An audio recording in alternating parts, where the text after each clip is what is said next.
It's the 5th time I stand on this shore, the Cuban shore, looking out at that distant horizon, believing again that I'm going to make it all the way across that vast, dangerous wilderness of an ocean.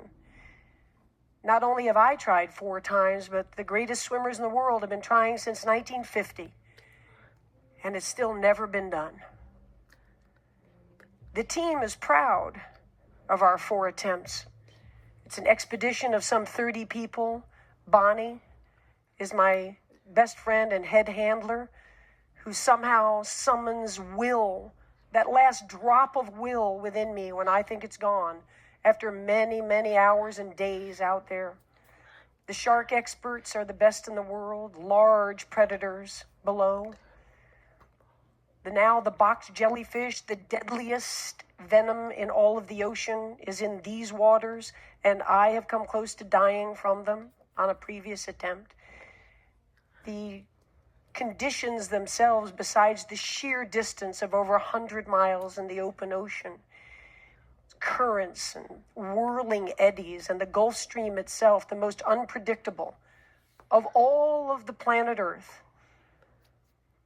And by the way, it's amusing to me that journalists and people, before these attempts often, ask me, well, are you going to go with any boats or any people or anything?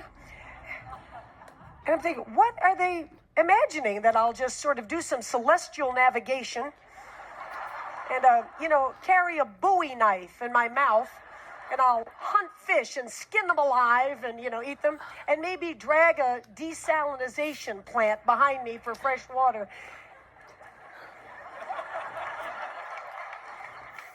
Yes, I have a team. And the team is expert.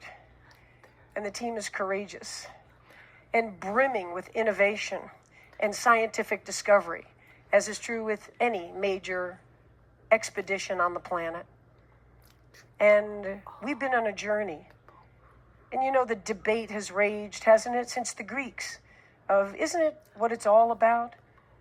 Isn't life about the journey, not really the destination? And here we've been on this journey, and the truth is it's been thrilling. We haven't reached that other shore, and still, our sense of pride and commitment, unwavering commitment. When I turned 60, the dream was still alive from having tried this in my 20s and dreamed it and imagined it. The most famous body of water on the earth today, I imagine, Cuba to Florida. And it was deep in my soul.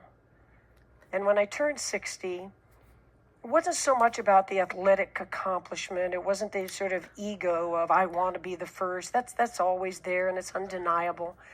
But it was deeper. It was how much life is there left? Let's face it, we're all on a one-way street, aren't we? And what are we going to do? What are we going to do as we go forward to have no regrets looking back? And all this past year in training, I had that Teddy Roosevelt quote, to paraphrase it, floating around in my brain, and it says, you go ahead. You go ahead and sit back in your comfortable chair, and you be the critic. You be the observer.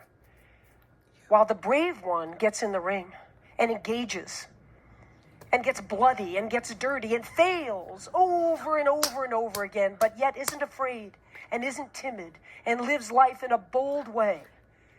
And so, of course, I want to make it across. It is the goal, and I should be so shallow to say that this year the destination was even sweeter than the journey.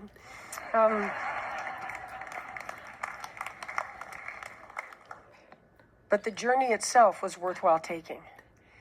And at this point, by this summer, everybody, scientists, sports scientists, endurance experts, neurologists, my own team, Bonnie, said it's impossible. It just simply can't be done. And Bonnie said to me, but if you're going to take the journey, I'm going to see you through to the end of it. So I'll be there.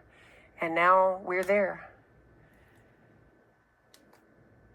And as we're looking out, kind of a surreal moment before the first stroke, standing on the rocks at Marina Hemingway, the Cuban flag is flying above, all my teams out in their boats, hands up in the air. We're here. We're here for you. Bonnie and I look at each other and we say, this year the mantra is, and I've been using it in training, find a way. You have a dream, and you have obstacles in front of you, as we all do. None of us ever get through this life without heartache, without turmoil. And if you believe and you have faith, and you can get knocked down and get back up again, and you believe in perseverance as a great human quality, you find your way. And Bonnie grabbed my shoulders and she said, let's find our way to Florida. And we started. And for the next 53 hours, it was an intense, unforgettable life experience. The highs were high, the awe. I'm not a religious person, but I tell you, to be in the azure blue of the Gulf Stream, as if as you're breathing, you're looking down miles and miles and miles, to feel the majesty of this blue planet we live on. It's awe-inspiring. I have a playlist of about 85 songs, and especially in the middle of the night. And that night, because we use no lights, lights attract jellyfish, lights attract shark, lights attract bait fish that attract sharks. So we go in the pitch black of the night. You've never seen black, this black. You can't see the front of your hand. And the people on the boat, Bonnie and my team on the boat, they just hear the slapping of the arms, and they know where I am because there's no visual at all.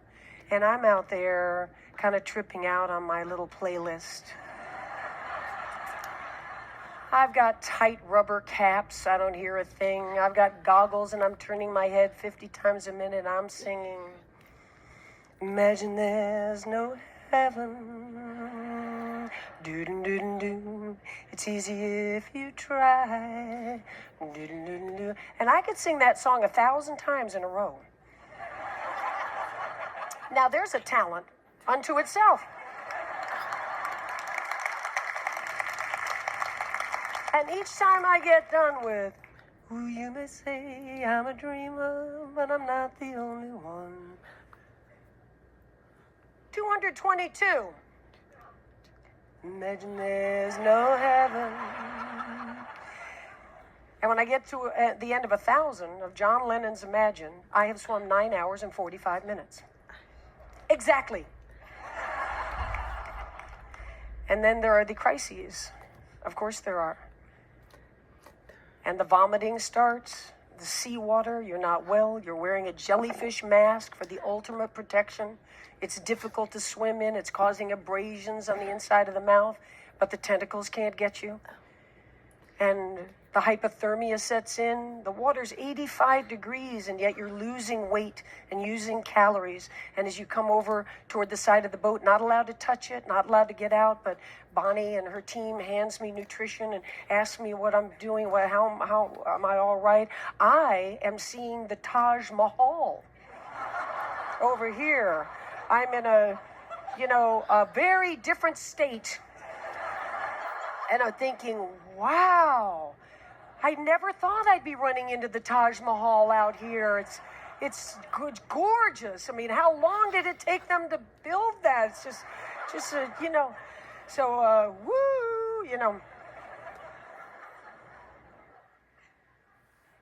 And then we kind of have a cardinal rule that I'm never told really how far it is, because we don't know how far it is. What's going to happen to you between this point and that point? What's going to happen to the weather and the currents? And God forbid you're stung when you don't think you could be stung in all this armor.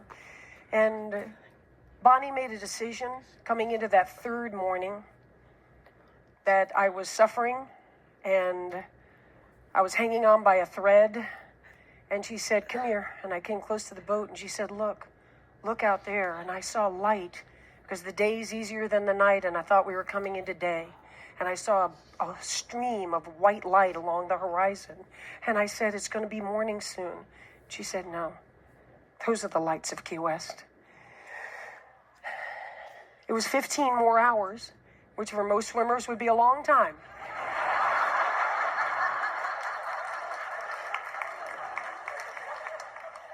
You have no idea how many 15-hour training swims I had done. So here we go, and I somehow, without a decision, went into no counting of strokes and no singing and no quoting Stephen Hawking and the, parameters of the universe. I just went into thinking about this dream and why and how. And as I said, when I turned 60, it wasn't about that concrete, can you do it? That's the everyday machinations. That's the discipline, and it's the preparation, and there's a pride in that. But I decided to think as I went along about, the phrase usually is reaching for the stars, and in my case, it's reaching for the horizon. And when you reach for the horizon, as I've proven, you may not get there, but what a tremendous build of character and spirit that you lay down. What a foundation you lay down in reaching for those horizons. And now the shore is coming. And there's just a little part of me that's sad. The epic journey is going to be over. So many people come up to me now and say, "What's next?" We love that. That little tracker that was on the computer, when are you going to do the next one? We just can't wait to follow the next one. Well, they were just there for 53 hours. And I was there for years. And so there won't be another epic journey in the ocean. But the point is, and the point was, that every day of our lives is epic. And I'll tell you, when I walked up onto